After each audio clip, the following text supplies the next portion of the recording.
Bismillahirrahmanirrahim. Assalamualaikum warahmatullahi wabarakatuh. Baiklah, di sini saya perwakilan dari kelompok 1, yaitu dengan cakup mata kuliah ilmu aswat tentang a'da'un nutqi. Yang pertama yaitu di sini ada gambar, yaitu gambar a'da'u alatun nutqi. Yang pertama yaitu ada ir'ami.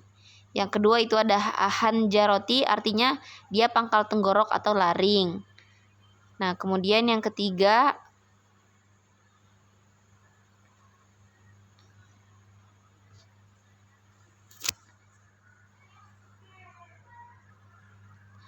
yaitu ada lisanu mazmari, artinya katup pangkal tenggorokan. Itu ada di nomor 3, lisanu mazmari. Terus kemudian yang keempat yaitu halqun. Halqun yaitu yang nomor 5 ya. Nomor 5 itu dia halqun. Halqun yaitu rongga kerongkongan atau faring kalau kita sebut dalam biologinya. Kemudian yang nomor 6 itu ada jidarul khalqi lil khalqi, yaitu dinding kerongkongan. Dinding rongga kerongkongan yaitu nomor 8.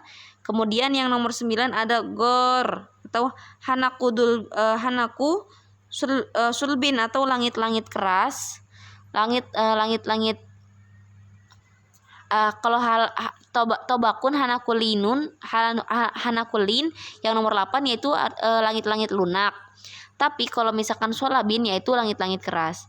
Terus kemudian lisatun yaitu gusi dalam, yaitu ada di nomor 10, gusi dalam lisatun. Kemudian asnanul gulya, gigi atas, asnanus sufli, gigi bawah. Kemudian ada bibir atas, safatul alia. Kemudian ada safatus sufla, bibir bawah. Kemudian ada jidrul lisan, yaitu akar lidah. Kemudian ada aksor lisan, yaitu pangkal lidah, ada di nomor 16. Bisa dilihat di gambar. Kemudian wasatul lisan, yaitu ada di tengah lidah. Kemudian zorful lisan, torful lisan, artinya ada di daun lidah atau lamina kita sebut. Kemudian yang nomor 19 yaitu rongga mulut, tajwifu famawi, yaitu artinya rongga mulut atau mouth cavity. Kemudian nomor 20 yaitu tajwifu anfiyi atau rongga hidung. Nah, ada a'da'u tanafus asfal hanjaroh atau organ pernapasan di tenggorokan, yaitu terdiri dari yang pertama yaitu trakea. Trakea atau al-kisbatul hawaiyatu adalah apa yang disebut dengan trakea? Nah, trakea itu kita bisa lihat di sini. Trakea itu bagian paling atas nih, trakea atau tenggorokan, yaitu pipa yang menghubungkan laring dengan bronkus dan menjadi jalan bagi udara dari leher ke bagian dada. Dari leher ke bagian dada, bentuknya seperti pipa. Fungsi dari trakea ini yaitu fungsi utamanya dia sebagai jalur udara untuk masuk dan keluar dari paru-paru. Nah, organ trakea juga tersusun atas cincin tulang rawan dan terdapat di depan kerongkongan. Nah, ini kita lihat atas cincin tulang rawan, dia berbentuk seperti cincin yang terdapat di depan kerongkongan. Nah, yang kedua yaitu al-hawaiyatu asyu'bah atau bronkus. Kita bisa lihat setelah trakea yaitu ada bronkus. Bronkus itu merupakan saluran udara dalam sistem pernapasan yang bertugas membawa udara dari udara dan ke paru-paru.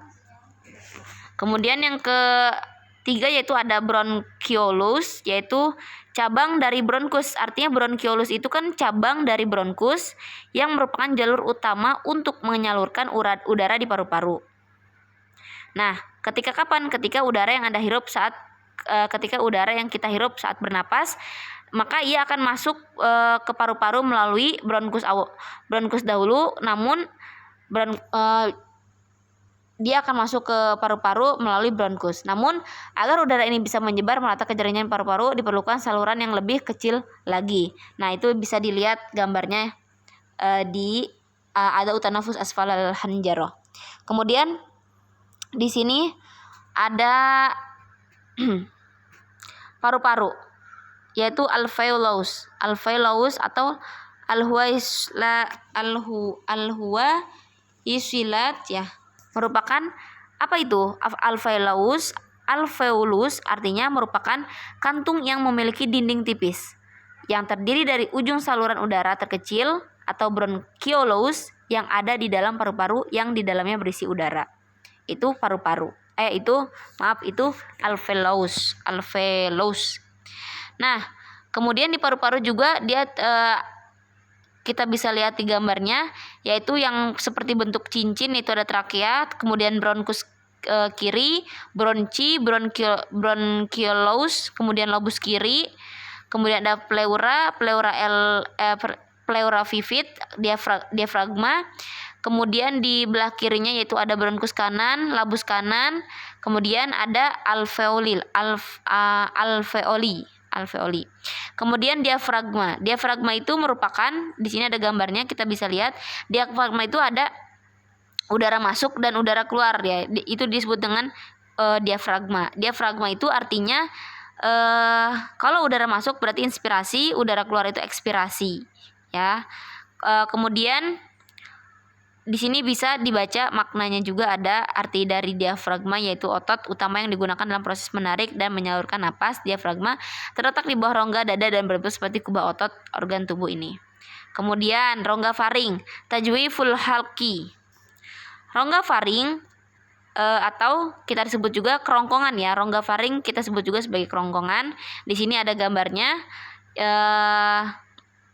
yang warna biru yaitu orfaring, kemudian nasofaring, ada laringofaring, kemudian ada faring. Rongga faring atau kerongkongan disebut juga bagian dari sistem pencernaan dan juga sistem pernapasan. Faring yaitu tabung fibromuskular yang terdapat di depan tulang leher yang berhubungan dengan rongga hidung, rongga telinga, tengah, dan laring. Nah, nasofaring atau aksol halki dia berhubungan dengan rongga hidung. Contohnya hamzah, dia berhubungan dengan rongga hidung. Kemudian ada orofaring yaitu berhubungan dengan rongga paru-paru. Artinya contohnya ain, dan ha. Kemudian ada laringofaring yaitu adnal halki atau adnal haki dalam sebut bahasa Arabnya, yaitu berhubungan dengan epiglotis dari laring menuju ke esofagus. Dari laring menuju esofagus. Nah, di sini contoh hurufnya yaitu ghain, kha. Ada ghain, ada kha gitu. Kemudian selanjutnya yaitu rongga mulut. Nah, rongga mulut yaitu tajwiful fam. Bisa kita maknai yaitu rongga mulut merupakan bagian dari saluran pencernaan yang terletak di mana makanan akan dikunyah dan air liur juga diproduksi oleh tempat tersebut untuk membantu mendorong makanan agar bisa sampai di lambung. Kita bisa lihat di sini yaitu ada rongga mulut, kemudian ada gigi, bibir bawah, bibir atas, gusi, rongga hidung, langit keras, langit lembut, anak tekak, faring, epiglotis, laring, esofagus, trakea, pita suara, akar lidah, tengah lidah, hadapan lidah, ujung lidah, dan di ini ya, kemudian lidah juga. Di sini kita bisa maknakan ada artinya juga, apa itu langit-langit mulut, apa itu uful atau ufula falatina atau anak tekak. Nah, di sini masih ngebahas tentang rongga mulut. Karena ngebahas tentang rongga mulut itu banyak ya, ada rongga hidung, ada trakea, esofagus. Nah, di sini kita bisa dibaca artinya atau makna dari velum, makna palatum atau langit-langit kelas. Nah, alveolum gusi. Terus ada akar lidah, kemudian ada pangkal lidah. Nah, di sini saya ingin menjelaskan singkat yaitu lidah atau alisan. Jadi di dalam lidah itu ada rasul lisan, ada torful lisan, wasatul lisan, aksol lisan, sama jadrul lisan. Nah, jadrul lisan artinya dia itu akar lidah yang terletak di antara tulang hyoid dan pada bagian rahang bawah lidah.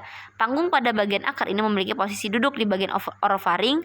Akar lidah memiliki fungsi sebagai penggerak lidah karena tanpa adanya akar lidah tidak akan bisa bergerak dengan bebas. Artinya akar lidah itu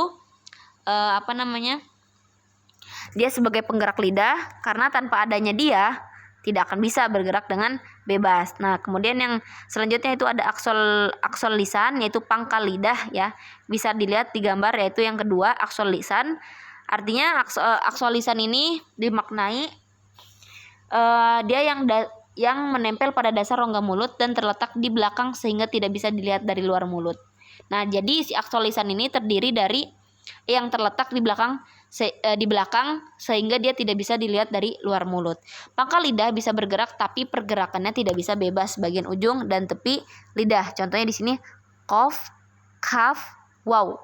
Qaf, kaf, waw. Nah, dia pangkal lidahnya bisa bergerak tapi pergerakannya tidak bisa sebebas bagian ujung dan tepi lidah.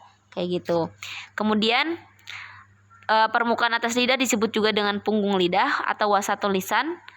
Pada bagian ini terdapat banyak papillae, yaitu bintik-bintik kecil yang memberikan tekstur lidah. Nah, jadi di dalam lidah kita itu di permukaan atas lidah itu dia terdapat banyak papillae. Papillae itu artinya bintik-bintik kecil yang ada yang memberikan tekstur lidah. Dan di sini kita bisa lihat hurufnya itu ya, yaitu sya, jim, ya. Nah, sya, jim, ya. Nah, yang selanjutnya itu daun lidah atau zorful lisan, yaitu yang berbentuk V ya, yang berbentuk V, yaitu hurufnya ada nun, ro, to, da, ta, so, sa, zai, zod, za, sa. Nah, yang selanjutnya yaitu tepi lidah atau fatatul lisan. Fatul lisan.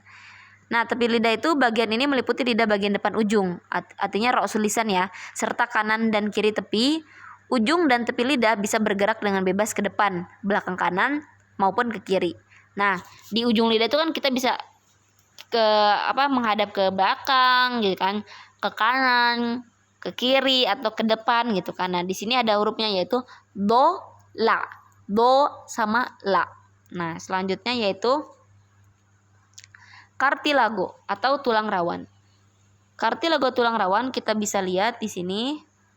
Nah, ini gambarnya ada tulang rawan adalah sejenis jaringan ikat yang terdiri dari sel yang disebut kondrosit atau kondrosit kemudian memproduksi komponen pembuat tulang rawan lain seperti serat kolagen serta serat elastin. Bisa dilihat. Terus kemudian tulang rawan di sini ada gambar tulang rawan tiroid, yaitu jazul lisan. Tulang rawan tiroid adalah tulang rawan terbesar dari 9 bentuk struktur tulang rawan laring, merupakan tulang rawan pembangun di dalam dan di sekitar trakea atau trakea yang terdapat di dalam tenggorokan. Nah, ini contoh gambarnya bisa dilihat. Kemudian ada tulang rawan piramidal. Tulang rawan piramidal itu artinya dua pasang tulang rawan hierarkis 3 segi dan yang merupakan bagian dari laring yang menarik pita suara mereka. Kemudian di sini ada epiglotis. Nah, epiglotis yaitu jaringan ikat atau jaringan ikat yang dilapisi selaput atau lisanul mazmar atau elastis tulang rawan. Ingus menutupi pintu masuk ke laring dan terlindungi dalam proses penelan makanan. Zat tersebut memasukkan makanan ke dalam trakea sehingga ketika pria berbicara sambil makan memiliki epiglotis untuk membuka tenggorokan saat menelan, yang terkadang menyebabkan makanan masuk ke tenggorokan dan ini dapat menyebabkan tersedak. Ya, itu bisa dibaca epiglotis ya. Pengertian dari epiglotis. Kemudian ada 2 pita suara, alwetsron, asautian, 2 rabatan resonator yang menyerupai bibir. Dia ada, nah ini bisa dilihat gambarnya, al-mazmar, maftuh wasi', maftuhul qalil, hamas gitu kan, muglaqun dhaif, jahar muglaqun nam, tam nutki hamzah sakinah. Nah, di sini ada close dot, ada phonetic posture, whispering voice, aspirated voice, breathing over the lungs, relaxed dan position, dan terakhir yaitu deep breathing position. Kemudian al-asnan, gigi. Nah, ini bisa diperhatikan yaitu gigi-gigi yang ada yang kita miliki itu kan ada gigi seri, ada gigi taring, seri lateral, kemudian ada gigi geraham depan, gigi geraham depan, kemudian ada gigi geraham terluar, bibir. Nah, kita bahas satu-satu. Di sini ada gigi atau al-asnan. Gigi seri yaitu bisa dibaca dia ada 8 gigi di depan mulut, 4 atas dan 4 bawah. Nah, di sini gigi seri bekerja untuk menggigit, memotong, merobek dan menahan makanan. Gigi seri biasanya merupakan gigi pertama yang muncul sekitar 6 bulan usia bayi. Nah, huruf-hurufnya itu apa aja? To, da, ta, zot, za, sa, fa. Asufla itu al-ulya, tapi kalau asuflanya sod, sin, ro, zai. Gigi taring bisa dilihat ya, kalau misalkan gigi taring itu dia berada di kedua sisi garis seri. Nah, biasanya gigi taring itu muncul sekitar 16-20 bulan dengan gigi taring berada tepat di atas bawah. Kemudian seri lateral. Nah, kita bisa lihat gambarnya ya. Ini gigi-gigi, yaitu yang pertama ada gigi taring. Kita bisa lihat tuh gigi taring. Nah, gigi taring di bawahnya, kemudian ada gigi geraham depan, geraham belakang, geraham depan, gigi taring, gigi seri. Gigi seri itu gigi yang paling depan ya. Ada gusi, ada lidah, gusi, gigi seri. Nah, itu bisa dilihat gambarnya.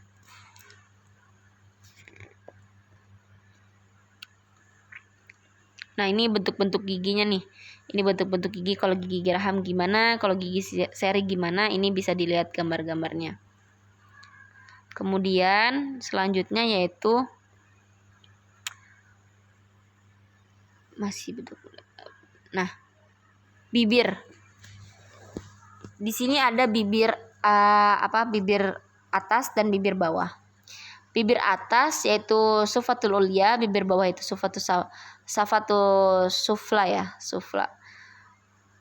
Nah, fungsinya apa? Fungsinya itu sebagai tempat artikulasi atau membantu menahan udara dari paru-paru sehingga dihasilkan bunyi-bunyi tertentu. Karena kita bisa memiliki huruf kayak B, P, dan M karena bibir pula ada F dan V yang dihasilkan dengan mendekatkan bibir bawah ke gigi atas. Jadi karena bibir kita bisa bersuara dan bercakap-cakap. Batun sufa kayak ba, mim, wawu kayak gitu. Nah, di sini ada bunyi nasal, ada mim, ada nun. Nah, bunyi nasal itu adalah bunyi yang keluar dari rongga buah hidung dengan menurutkan langit-langit lunak beserta ujung anak tekaknya, yaitu ada mim dan nun. Mungkin cukup sekian dari kelompok kami, semoga bermanfaat untuk teman-teman semua. Jika ada kesalahan dalam ucapan atau dalam penulisan, mohon dimaafkan. Mungkin cukup sekian. Syukron jazilan ala husni ihtimamikum. Ma'an najah fi kulli umur. Assalamualaikum warahmatullahi wabarakatuh.